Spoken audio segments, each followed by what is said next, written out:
जय हिंद दोस्तों। मध्य प्रदेश में गरीबों के लिए कौन कौन सी योजना चलाई जा रही है, आज के वीडियो में 5 बड़ी योजनाओं के बारे में जानकारी दी जाएगी।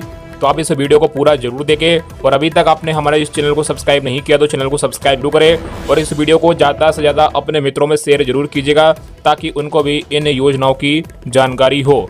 आइए जानते हैं एक एक करके 5 बड़ी योजनाओं को। मध्य प्रदेश सरकार की पहली योजना है मुख्यमंत्री जन कल्याण संबल योजना। आपको बता दें, मध्य प्रदेश के पूर्व मुख्यमंत्री शिवराज सिंह चौहान द्वारा मुख्यमंत्री जन कल्याण यानी संबल योजना वर्ष 2018 में प्रारंभ की गई थी। इस योजना का उद्देश्य है कि असंगठित श्रमिकों को विभिन्न सरकारी योजना का लाभ दिलाना है। गरीब लोग जो सरकारी योजना का लाभ नहीं उठा पाते उनके लिए ये योजना आरंभ किया गया था। इस योजना का उद्देश्य बच्चों को शिक्षा के प्रति प्रोत्साहित करना है। ये योजना का उद्देश्य गरीब के परिवार को जन्म से लेकर मृत्यु के बाद तक लाभ प्रदान करना है। ये योजना गरीब श्रमिकों के लिए बहुत फायदेमंद है। इस योजना के द्वारा गरीब रेखा के नीचे जीवन यापन करने वाले असंगठित श्रमिकों को लाभ पहुंचाया जाता है। सरकार द्वारा प्रदेश के तेंदुपत्ता तोड़ने वालों को भी असंगठित श्रमिक की श्रेणी में शामिल किया गया है। संबल योजना के लिए क्या है पात्रता, तो आपको बता दें, आवेदनकर्ता का मध्य प्रदेश का निवासी होना आवश्यक है। आवेदनकर्ता असंगठित श्रमिक होना चाहिए। आवेदनकर्ता बीपीएल कार्ड या श्रमिक कार्ड धारक होना चाहिए। आवेदक के पास समग्र आईडी होना जरूरी है। इस योजना का लाभ लेने के लिए आपके पास में क्या क्या दस्तावेज होना जरूरी है, तो इस योजना के लिए आपके पास दस्तावेज में फोटोग्राफ, आधार कार्ड, बीपीएल कार्ड या राशन कार्ड या श्रमिक कार्ड, समग्र आईडी, घर का बिजली, वोटर आईडी कार्ड, मूल निवासी प्रमाण पत्र, मोबाइल नंबर, ये सारे डॉक्यूमेंट आपके पास में होना जरूरी है। मुख्यमंत्री जन कल्याण संबल योजना के अंतर्गत आने वाली योजना है, तो इस संबल योजना में ये योजना आने वाली है। आप यहाँ पर देख सकते हैं, अंत्येष्टि सहायता योजना, अगली है शिक्षा प्रोत्साहन योजना, अगली है बकाया बिजली बिल माफी योजना, अगली है अनुग्रह सहायता योजना, अगली है सरल बिजली योजना, अगली है रोजगार उन्मुखी प्रतिसृजन योजना, अगली है निःशुल्क चिकित्सा प्रसूति सहायता योजना और अगली योजना है उन्नत व्यवसाय हेतु उपकरण अनुदान योजना। तो संबल योजना में ये सारी योजनाएं आ रही है। अनुग्रह सहायता योजना, इस योजना को 3 भागों में बांटा गया है जिसके अनुसार सहायता राशि में भिन्नता रखी गई है। पहली है सामान्य मृत्यु की दशा में अनुग्रह सहायता योजना, तो पंजीकृत असंगठित श्रमिकों की मृत्यु होने पर उसके उत्तराधिकारी को 2 लाख रुपए की अनुग्रह राशि दी जाएगी। अगला है दुर्घटनाओं में मृत्यु की दशा में अनुग्रह सहायता योजना, पंजीकृत असंगठित श्रमिक जिसकी आयु 60 वर्ष से अधिक न हो कि दुर्घटना मृत्यु हो जाने पर उसके उत्तराधिकारी को 4 लाख रुपए की अनुग्रह राशि दी जाएगी। स्थायी अपंगता की दशा में अनुग्रह सहायता योजना, पंजीकृत असंगठित श्रमिक जिसकी आयु 60 वर्ष से अधिक न हो को किसी दुर्घटना अथवा किसी कारण से स्थायी अपंगता हो जाने पर 2 लाख रुपए की अनुग्रह राशि का भुगतान किया जाएगा। आंशिक स्थायी अपंगता की दशा में अनुग्रह सहायता योजना, पंजीकृत असंगठित श्रमिक जिसकी आयु 60 वर्ष से अधिक न हो को किसी दुर्घटना अथवा अन्य किसी कारण से आंशिक स्थायी अपंगता हो जाने पर 1 लाख रुपए की अनुग्रह राशि का भुगतान किया जाएगा। शिक्षा प्रोत्साहन योजना, पंजीकृत असंगठित श्रमिकों के संतानों को निःशुल्क उच्च शिक्षा उपलब्ध करवाने के लिए विक्रमादित्य निःशुल्क शिक्षा योजना के स्थान पर मुख्यमंत्री जन कल्याण शिक्षा प्रोत्साहन योजना 17/2018-19 से लागू की गई है। निःशुल्क चिकित्सा, आपको बता दें, इस योजना के लिए पंजीकृत असंगठित श्रमिकों व उनके परिवारों के सदस्य राज्य बीमारी सहायता योजना के अंतर्गत चिन्हित गंभीर बीमारियों में 2 लाख रुपए तक का निःशुल्क इलाज करा सकते हैं। योजना के अंतर्गत शासकीय चिकित्सालय एवं मान्यता प्राप्त और शासकीय चिकित्सालय में इलाज कराए जाने की स्थिति में निःशुल्क चिकित्सा सहायता प्राप्त की जा सकती है। प्रसूति सहायता योजना, गर्भावस्था के दौरान निर्धारित अवधि में अंतिम तिमाही तक चिकित्सालय एएनएम द्वारा प्रसव पूर्व जांच कराने पर 4,000 तथा शासकीय चिकित्सालय में प्रसव होने पर 12,000 रुपये की सहायता दी जाएगी, यानी 16,000 रुपये की सहायता मिलती है। अंत्येष्टि सहायता योजना, पंजीकृत असंगठित श्रमिक की मृत्यु होने पर श्रमिक के उत्तराधिकारी को अंत्येष्टि के ग्रामीण क्षेत्र में ग्राम पंचायत सचिव, शहरी क्षेत्र में वार्ड प्रभारी द्वारा तत्काल 5,000 रुपये की राशि दी जा रही है। अगली है मध्य प्रदेश सरकार की अगली योजना लाडली बहना योजना आवास। आपको बता दें, मध्य प्रदेश में लाडली बहना योजना बेहद लोकप्रिय हुई। इस स्कीम में प्रदेश की लाखों महिला को हर महीने 1250 रुपये की आर्थिक सहायता मिलती है। इसके अलावा एमपी में लाडली बहना आवास योजना भी चल रही है जिसमें महिला को मुफ्त घर दिए जा रहे हैं। शायद इस योजना के बारे में आपने कम सुना होगा, लेकिन ये योजना भी मध्य प्रदेश में काफ़ी लोकप्रिय हुई है।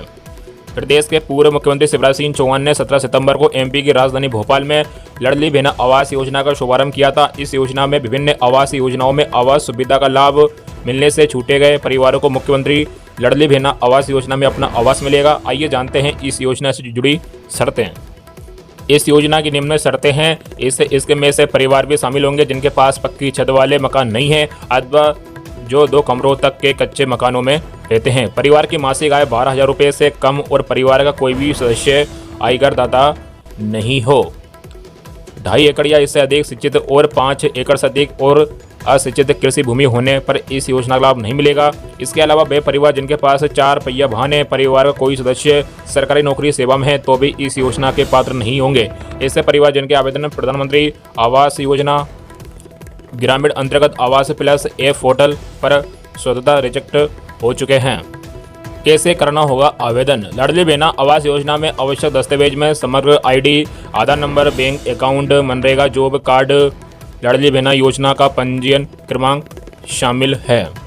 इन सभी दस्तावेजों को आवेदनकर्ता को स्वयं सत्यापित करना होगा। इसके बाद प्राप्त आवेदनों को प्रधानमंत्री आवास योजना ग्रामीण पोर्टल पर दर्ज किया जाएगा।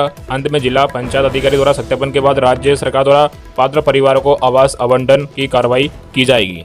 आपको बता दें, लाडली बहना आवास योजना का फायदा 4,75,000 से अधिक महिला हितग्राहियों को मिलेगा। खास बात यह है कि विभिन्न आवास योजना के लाभ से वंचित परिवारों के लिए बनाई गई इस योजना में सभी वर्गों के आवासहीन पात्र परिवारों को मुफ्त में घर मिलेगा। जिन महिलाओं ने इस योजना के लिए फॉर्म भर दिया है उनकी अब पहली किस्त जल्द जारी होने वाली है। बताया जा रहा है कि लाडली बहनों का मकान का सपना पूरा करने के लिए सरकार जल्द ही उनके खातों में पहली किस्त के 25,000 रुपये डाल सकती है। पहली किस्त के जुलाई या अगस्त में खाते में ट्रांसफर होने की संभावना। ये भी बता दें कि लाडली बहना आवास योजना की लिस्ट उसकी आधिकारिक वेबसाइट पर भी जारी कर दी गई है। जिन बहनों ने फॉर्म भर दिए थे वे वेबसाइट पर जाकर विजिट करके लिस्ट में अपना नाम चेक कर सकती हैं। जानकारी के लिए बता दें, पक्के घर बनवाने के लिए बहनों को 1,20,000 की आर्थिक सहायता दी जाएगी। लाडली बहना आवास योजना को लेकर ताज़ा अपडेट ये है कि पहली किस्त में उन्हें 25,000 रुपये दिए जाएंगे। पूरा पैसा 4 किस्तों में लाडली बहनों के खातों में ट्रांसफर किया जाएगा। अगली योजना है प्रधानमंत्री गरीब कल्याण अन्न योजना। आपको बता दें, भारत सरकार की एक योजना है जो खाद्य सुरक्षा से संबंधित है। भारत सरकार ने इस योजना की घोषणा 26 मार्च 2020 को भारत में कोरोना वायरस महामारी के दौरान किया था। इस कार्यक्रम को सार्वजनिक वितरण प्रणाली द्वारा संचालित किया जा रहा है जो उपभोक्ता मामले, खाद्य और सार्वजनिक वितरण मंत्रालय के अंतर्गत आता है, परंतु इसका नोडल मंत्रालय वित्त मंत्रालय है। अब देश के करीब 80 करोड़ लोगों को हर महीने मुफ्त राशन मिलेगा। केंद्र सरकार ने प्रति माह 5 किलोग्राम मुफ्त खाद्य सामग्री देने से जुड़ी प्रधानमंत्री गरीब कल्याण अन्न योजना को अगले 5 वर्षों के लिए बढ़ा दिया है। इस योजना में मध्य प्रदेश में करीब 5 करोड़ से अधिक हितग्राहियों को निःशुल्क खाद्यान्न दिया जा रहा है। अब सरकार इस योजना में बड़ा बदलाव करने जा रही है। अपात्र लोग इस योजना का लाभ न उठा पाए इसके लिए स्मार्ट पीडीएस राशन व्यवस्था लागू करने की तैयारी की जा रही है। इसके तहत केंद्र सरकार के सॉफ्टवेयर में प्रदेश के उपभोक्ताओं का डाटा लिंक किया जाएगा। इसके बाद उन उपभोक्ताओं की जानकारी सामने आ जाएगी जिनके नाम 2 जगह दर्ज है, यानी कि राज्य सरकार के सॉफ्टवेयर को केंद्र सरकार के डाटा के साथ लिंक किया जाएगा। इसके साथ ही खाद्यान्न ले जाने वाले वाहनों की निगरानी के लिए भी कमांड एंड कंट्रोल सेंटर भी तैयार किया जाएगा। अगली योजना है मध्य प्रदेश सरकार की मध्य प्रदेश सरल बिजली बिल माफी योजना। आपको बता दें, मध्य प्रदेश सरकार द्वारा एमपी सरल बिजली बिल माफी योजना को शुरू करने का मुख्य उद्देश्य राज्य के ऐसे परिवारों को राहत प्रदान करना है जो मजदूर परिवार की श्रेणी के अंतर्गत आते हैं। इस योजना के माध्यम से सरकार द्वारा नागरिकों को बिजली कनेक्शन निःशुल्क और बिजली बिल में राहत देने के लिए शुरू किया गया है ताकि मजदूर परिवार पर बिजली बिल का बोझ न पड़े, जिससे उन्हें बिजली की प्राप्ति के लिए किसी दूसरे पर निर्भर रहने की आवश्यकता नहीं होगी। राज्य के सभी जरूरतमंद नागरिकों को इस योजना के माध्यम से आसानी से बिजली कनेक्शन मिल सकेगा, जिससे वे अपने घर में लाइट, टेलीविजन, पंखा आदि का उपयोग आसानी से कर सकेंगे और उन्हें आधुनिक सुविधा प्राप्त हो सकेगी। एमपी सरल बिजली बिल माफी योजना के लिए क्या है पात्रता? आपको बता दें, सरल बिजली माफी योजना का लाभ प्राप्त करने के लिए आवेदक को मध्य प्रदेश का मूल निवासी होना चाहिए। इस योजना के लिए केवल आर्थिक रूप से कमजोर परिवार पात्र होंगे। श्रमिक वर्ग से आने वाले नागरिक इस योजना का लाभ प्राप्त करने हेतु पात्र होंगे। श्रमिक को मध्य प्रदेश श्रम विभाग के अंतर्गत पंजीकृत होना आवश्यक है। हर महीने 1000 वोट से कम की बिजली की खपत करने वाले श्रमिक परिवार ही इस योजना का लाभ प्राप्त करने के लिए पात्र माने जाएंगे।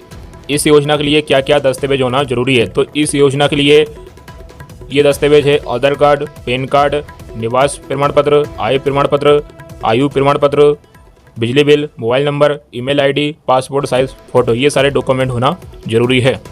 इस योजना के लिए आवेदन कहाँ करना है? तो इस योजना के अंतर्गत आवेदन करने की प्रक्रिया इस प्रकार है। सबसे पहले आपको अपने नज़दीकी विद्युत विभाग में जाना होगा। वहां जाकर आपको एमपी सरल बिजली बिल माफी योजना 2024 के अंतर्गत आवेदन करने हेतु आवेदन फॉर्म प्राप्त करना होगा। आवेदन फॉर्म प्राप्त करने के बाद आपको उसमें पूछी गई सभी आवश्यक जानकारी को दर्ज करना होगा। इसके बाद आपको मांगे गए सभी जरूर दस्तावेजों को आवेदन फॉर्म के साथ संलग्न करना होगा। तो आपको ये आवेदन फॉर्म विद्युत विभाग में जमा कर देना होगा। इस प्रकार आपकी मध्य प्रदेश सरल बिजली बिल माफी योजना के अंतर्गत आवेदन करने की प्रक्रिया पूरी हो जाएगी। एमपी सरल बिजली बिल माफी योजना 2024 के लाभ एवं विशेषताएं। तो आपको बता दें, एमपी सरल बिजली बिल माफी योजना का शुभारंभ मध्य प्रदेश सरकार द्वारा किया गया। इस योजना के तहत यदि किसी परिवार का मासिक बिजली बिल 200 रुपये से कम आता है तो उसका भुगतान उपभोक्ता को स्वयं करना होगा। इसके अलावा यदि बिजली बिल में 200 रुपये से अधिक आता है तो ऐसी स्थिति में नागरिकों को केवल 200 रुपये का ही भुगतान करना होगा। बाकी शेष राशि का भुगतान सरकार द्वारा सब्सिडी के माध्यम से किया जाएगा। योजना राज्य के नागरिकों को बिजली बिल में राहत उपलब्ध कराएगी। एमपी सरल बिजली बिल माफी योजना के माध्यम से राज्य के लगभग 80,000 लोगों को लाभान्वित किया जाएगा। सभी नागरिकों तक इस योजना के माध्यम से बिजली की उपलब्धता सुनिश्चित की जा सकेगी। अगली योजना है प्रधानमंत्री उज्ज्वला योजना। आपको बता दें, प्रधानमंत्री उज्ज्वला योजना भारत के गरीब परिवारों की महिलाओं के चेहरे पर खुशी लाने के उद्देश्य से केंद्र सरकार द्वारा 1 मई 2016 को शुरू की गई एक योजना है। इस योजना के अंतर्गत गरीब परिवारों को मुफ्त एलपीजी गैस कनेक्शन मिलेंगे। प्रधानमंत्री उज्ज्वला योजना के कनेक्शन लेने के लिए क्या है पात्रता? आपको बता दें, आवेदक की आयु 18 वर्ष से होनी चाहिए, केवल महिला। एक ही घर में किसी भी ओएमसी से कोई अन्य एलपीजी कनेक्शन नहीं होना चाहिए।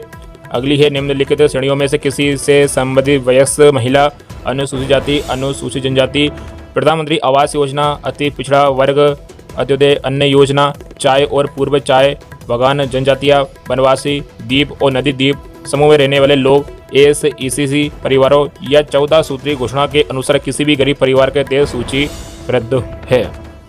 इस योजना के लिए ये दस्तावेज होना जरूरी है। आपने ग्राहक को जानिए ई-केवाईसी। उज्ज्वला कनेक्शन के लिए ई-केवाईसी अनिवार्य है। असम और मेघालय के लिए अनिवार्य नहीं है। आवेदक पहचान प्रमाण के रूप में आवेदक का आधार कार्ड और पते का प्रमाण पत्र यदि आवेदक उसी पते पर निवास कर रहा है जैसा कि आधार में उल्लेख किया गया है। असम और मेघालय के लिए अनिवार्य नहीं है। जिस राज्य में आवेदन किया जा रहा है उस राज्य द्वारा जारी राशन कार्ड परिवार की संरचना को प्रमाणित करने वाला अन्य राज्य सरकार के दस्तावेज अनुबंध के अनुसार स्वयं घोषणा होना चाहिए। बैंक खाता होना चाहिए और परिवार की स्थिति में समर्थन में अनुपूरक केवाईसी होना चाहिए। आपको बता दें, इस योजना में सरकार ने ईंधन के दाम बढ़ने पर मई 2022 में उज्ज्वला योजना के लाभार्थियों को 200 रुपये प्रति सिलेंडर सब्सिडी प्रदान की। अक्टूबर 2023 से इसे बढ़ाकर 300 रुपये कर दिया। वहीं मध्य प्रदेश में लाडली बहना योजना में 450 रुपये में गैस सिलेंडर दिया जा रहा है। खाद्य नागरिक आपूर्ति एवं उपभोक्ता संरक्षण मंत्री गोविंद सिंह राजपूत ने बताया कि लाडली बहनों को 450 रुपये में गैस सिलेंडर उपलब्ध कराए जा रहे हैं। प्रधानमंत्री उज्ज्वला योजना में 89 लाख हितग्राहियों को निःशुल्क गैस कनेक्शन उपलब्ध कराए गए हैं। गरीब रेखा से नीचे जीवन यापन करने वाले ऐसे हितग्राही जो प्रधानमंत्री उज्ज्वला योजना के लाभ से वंचित रह गए हैं, उन्हें राज्य सरकार की गैर उज्ज्वला योजना में शामिल किया गया है। इन दोनों योजनाओं के लिए 520 करोड़ रुपए का प्रावधान किया गया है। तो मध्य प्रदेश की सभी लाडली बहनों को गैस सिलेंडर 450 रुपये में दिया जा रहा है। जी हाँ दोस्तों, ये थी गरीबों के लिए 5 बड़ी योजनाएं। आप कमेंट करके हमें जरूर बताएं इनमें से आपको कौन सी योजना अच्छी लगी, और इस वीडियो को ज़्यादा से ज़्यादा अपने मित्रों में शेयर जरूर कीजिएगा ताकि उनको भी इन योजनाओं की जानकारी हो और वे इन योजनाओं का लाभ उठा सके। तो वीडियो को ज़्यादा से ज़्यादा अपने मित्रों में शेयर जरूर कीजिएगा और इस चैनल को सब्सक्राइब भी जरूर कर लीजिएगा, क्योंकि अगले वीडियो में आपको और भी नई योजनाओं की जानकारी मिलने